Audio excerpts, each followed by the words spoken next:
Hi, welcome back to Christine's Home Affairs. On our Facebook group, somebody posted a picture of a really big boxy bag the other day with some nice handles at the top, and a few others wanted to know how to make that. So that's what we're doing today. I'm just going to be using some upholstery fabric. It's a really nice, soft, flowy, it's almost like corduroy, but it's soft. It's really nice. So that's what we're going to be using today. I will stabilise the project that we're doing today. I do sew these to sell, but I don't bother stabilising the ones in the shop because the upholstery fabric I don't think necessarily needs it. That's what we're doing today, a nice large boxy bag with handles. Stick around and we can make this together. All right, here's what we're going to need today. For both of the outer and lining fabrics, we need one each that are 41 by 53 centimetres or 16 by 21 inches. And we also need a stabiliser, and I'm using a fusible fleece here, which is 39 by 51 centimetres or 15 3/4 by 20 3/4. So what I've done is fused it to the wrong side of the outer fabric, and I've got a 1 centimetre seam allowance all the way around the outside edge. The zip I'm using today is going to be a continuous zip. This is a number 5.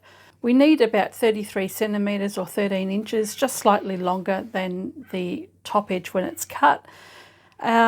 2 sliders, but you can get away with just one if you want to. You can just use your regular dress zip with one slide. And for the handles, I'm using strapping today. The strapping or the webbing is 2.5 centimetres or 1 inch wide, and I want 2 of them at 50 centimetres in length or 20 inches. Now, if you want to make your own handles, what you'll do instead is cut a strip that's 4 inches wide by the 20 inches or 10 centimetres by 50 centimetres. Then you'll fold the long edge in and fold that in together again, and you'll sew down both long edges. So strapping or handmade handles, you can go either way. If you're sewing to sell, now is a good time to put your label on. The fabric I'm using is an upholstery fabric, but it's almost like a wide corduroy, which apparently is really in at the moment. This is really nice and soft. I've placed my label about 13 centimetres from the top or 5 inches. If you're using a stabiliser, the first thing you want to do is put your stabiliser on the back of your fabric. You don't necessarily have to with upholstery fabric because there's enough body in there, but I just thought I'd see how this one goes with it. Once your stabiliser has been fused to the back of your fabric, we're going to mark the position for our boxed corners.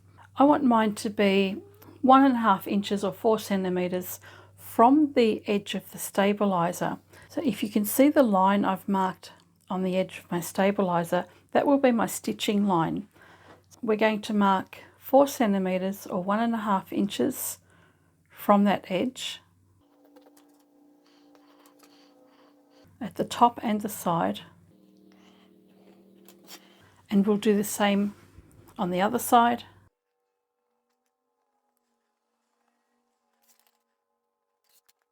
And then what we can do is take our fabric and fold that in half.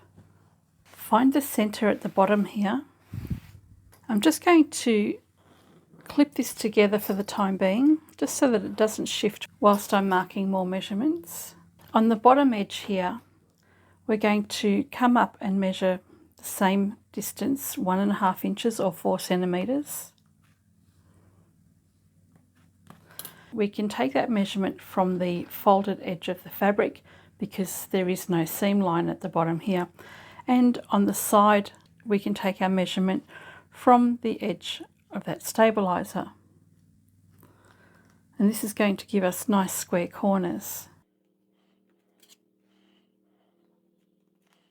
And we'll repeat that for the other side. And we can now cut those corners out.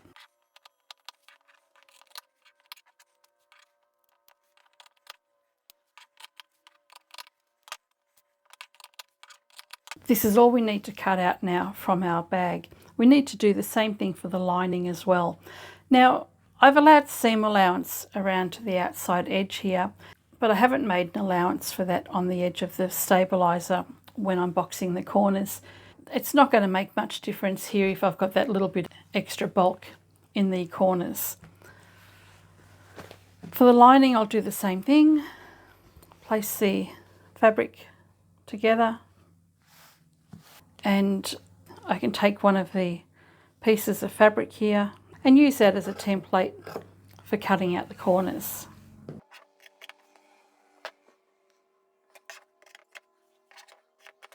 And for the bottom, I'll just use half of that cutout.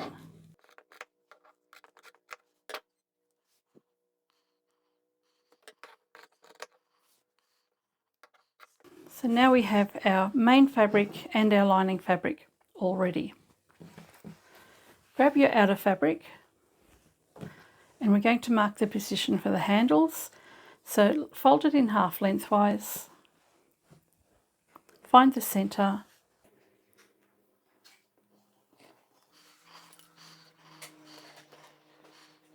once you've marked the centre position, we need to measure 8 centimetres or 3 inches from the centre. Make a mark there, and we'll do the same on the other side.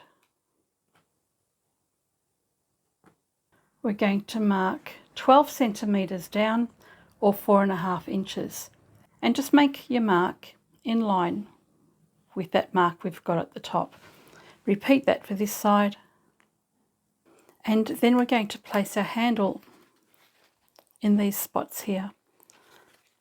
If you're using a strapping or a webbing, I've gone and sealed the edge so that it doesn't fray any further.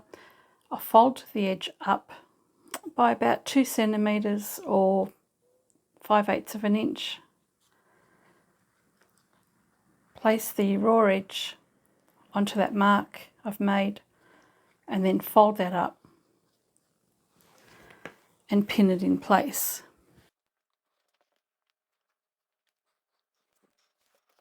And then keeping your handle nice and straight so that it's not twisted, we'll do the same for the other side.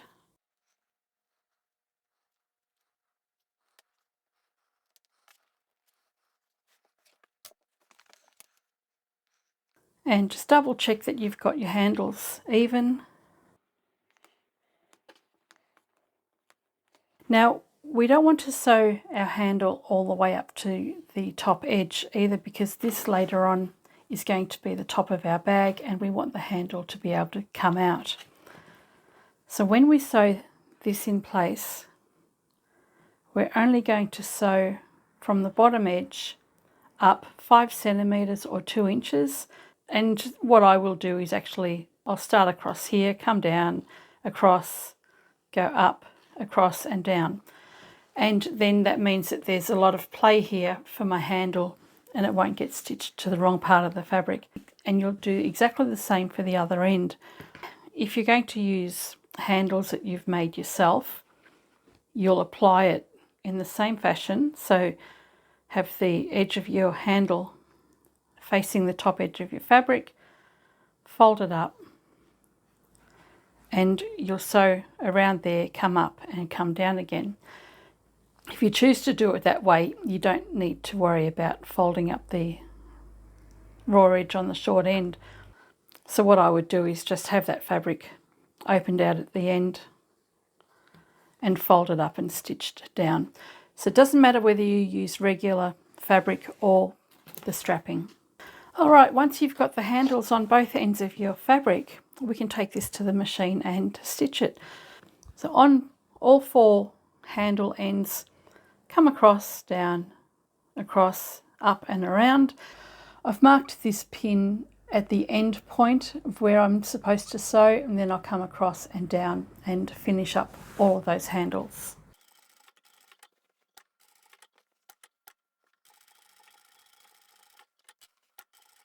I'll continue on up until that pin,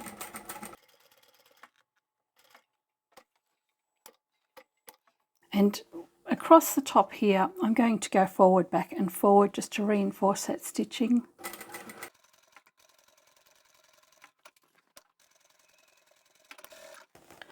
And that's done.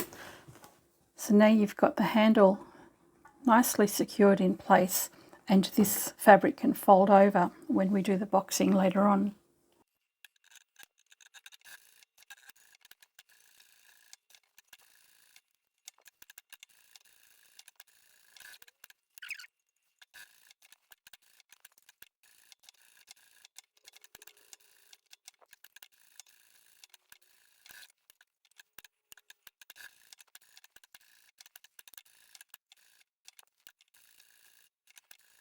Okay, handles are in place, and now it's time to put the zip in.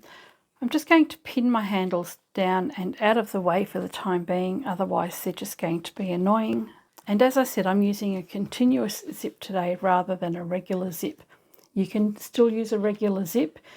If you are going to use a regular zip, make it a little bit longer than what you need, and you can attach the zip with the metal end stop outside the area that you're sewing. You'll just attach the one side like this and have whatever left over on the side here. It'll make it easier for you to do the top stitching. So you can still go and use a regular zip. I've shown you plenty of videos where you can make these bags with a regular zip or with a continuous, but today we're just going to use this one. So I don't have the slide on just yet. I don't need it on at the moment. All we need to do is place our tape right side down, and you can pin this in place or clip it. I'm still in the middle of doing a double-sided tape test, so I'm going to try another brand now. And the brand I'm trying today is called Reno Art. This is from a viewer in New Zealand. She sent it to me a week or two ago. So I'll give this one a go as part of my tape test for an upcoming video. I'm going to run my tape along the top edge of the fabric.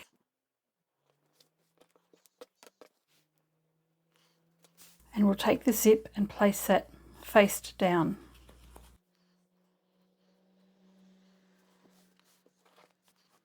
With the zip in place, I'll run some more tape over the top of that.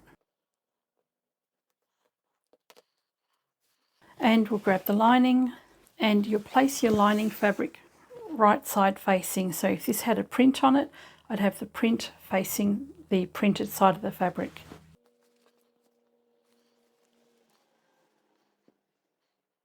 So that side's secured in place.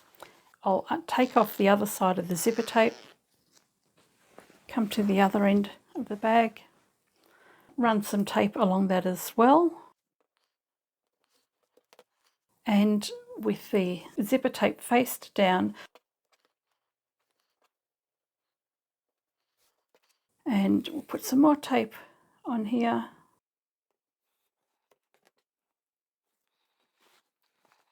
And bring the lining up and line that up. So we want to line it up with the side edges here, and then across the top. So now we can take this to the machine. We'll attach the zipper tape. Once we've done that, we'll turn the bag the right way out and we'll top stitch all the way along. When I sew my zips in place, I always have my main fabric or the outer fabric faced up and the lining faced down. It's not so critical when you're using double-sided tape, but if you're using pins or clips, the fabric has a tendency to shift, so have your lining underneath.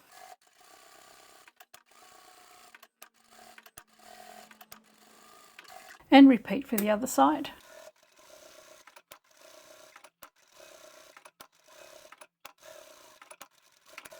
Once you've done that, turn the fabric the right way around. So I've got the lining fabric out of the way of the zip, and that's sitting underneath the main fabric. I'm now ready to top stitch, and what I've done is increased my stitch length to 4. Normally I'll only increase it to about 3.5.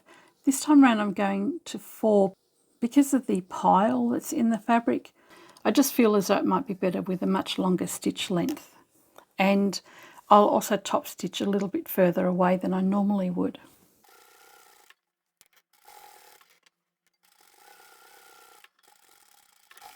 And we'll do that again for the other end.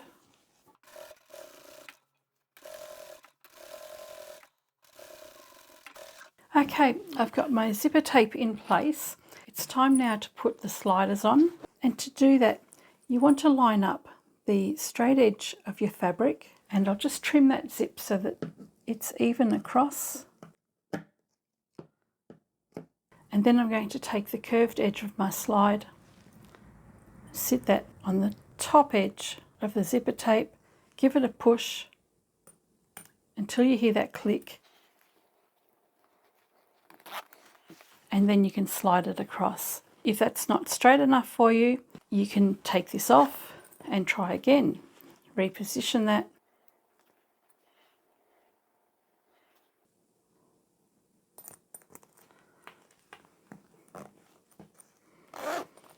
Until you're happy with it. And then we'll go to the other end and we'll do the same thing. Just make sure the zipper tape is the same length.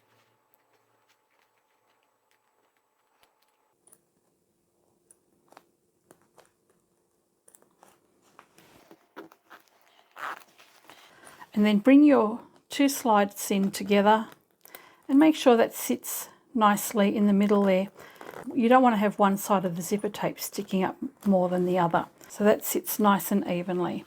If you've only got one slide, then put your slide in from the front right-hand side instead of the left-hand side. Then that way you'll have the zip opening from left to right. Now we can start closing this up. Open your zip part of the way. Let's turn the bag so that the outer is inside out, and we'll bring the lining out and separate that from the main. And we need to sew up our side seams. The side seams on the outer fabric are secured together. We also want to do the same for the lining. Now with the lining, we need to leave an opening on the side. We don't have an opening on the bottom of our bag. When we place the seams together on one side, leave a fairly decent sized opening. So you basically just want to sew about 1.5 inches or 4 centimeters on each side here, and then on this side you can sew all the way down. So let's go and do our side seams. There's not much to go at all.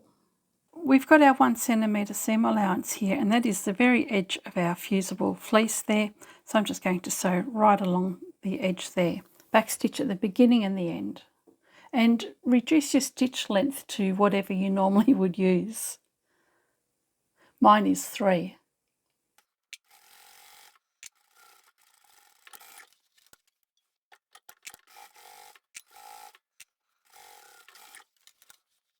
So on the lining side, I'll backstitch at the top, come down about 1.5 inches or so, backstitch here, and then I'll do the same at the bottom end.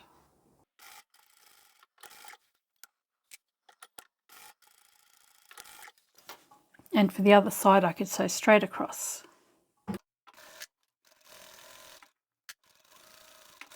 All right, now that our side seams are done, we can start boxing our corners and finishing the bag up. So let's go to the middle section here. I'm going to trim off that excess of the zipper here, just in line with the outside of the fabric.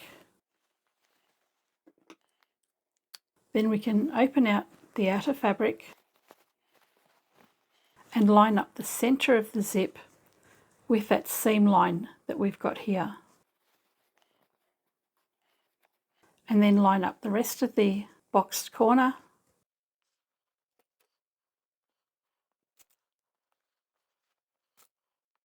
So we've got the outer section lined up. We're going to line up the lining section at the same time, and we're actually going to sew this at the same time as well. So open out the boxed corner section and line up that seam line with the center of your zip. Bring that up in line with your outer fabric, and you can pin all of those layers together. We've got our main fabric done on the boxing and the lining fabric, and they're all secured together in one piece. And when we sew this, we're going to use our 1 centimeter seam allowance, or 3/8 of an inch, and sew straight across there. I like to double stitch when I've got so much bulk. Then we can find the other end And we'll repeat all over again. So I've got the center of the zip lined up with the side seam. I can take the center of my lining and do that as well.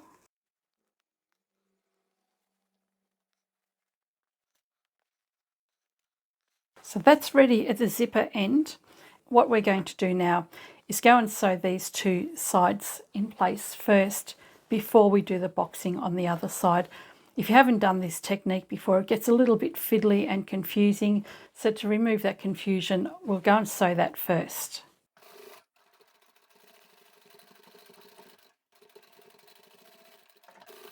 And I'll do that one more time. And we'll do the other side as well.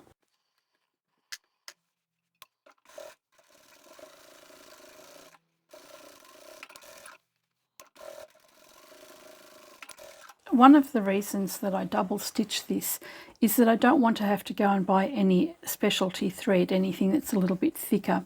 So this will give me the same outcome. Okay, so we've done the boxed corners on the side where the zip is, and now we need to do the other end.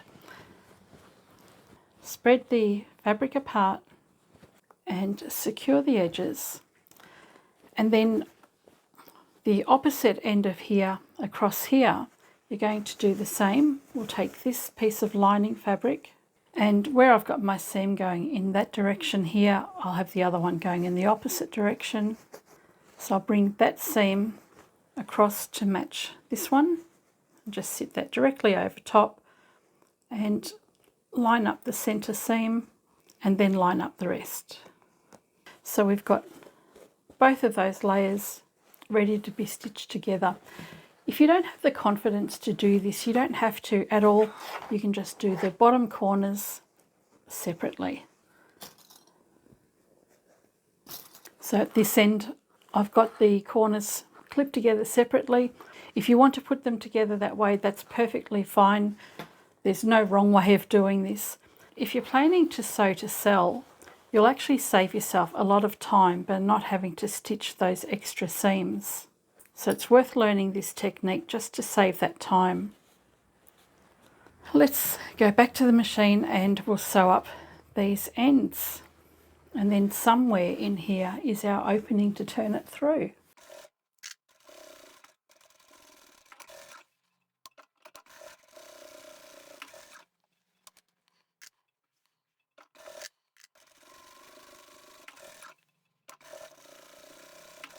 Okay, let's find the opening. It looks like a little squeeze box. So the opening can be a little bit fiddly to find, but once you get started, you'll be fine. If you have difficulty getting in and bringing it through, you might just need to open the zip up a little bit further.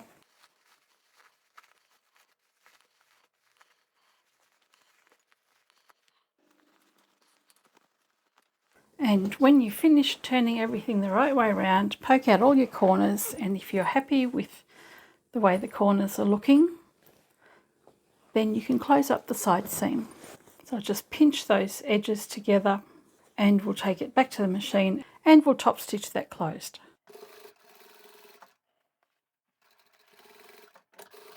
And there we have our finished little bag. I'm really loving this white with the black contrast. I think that looks really nice.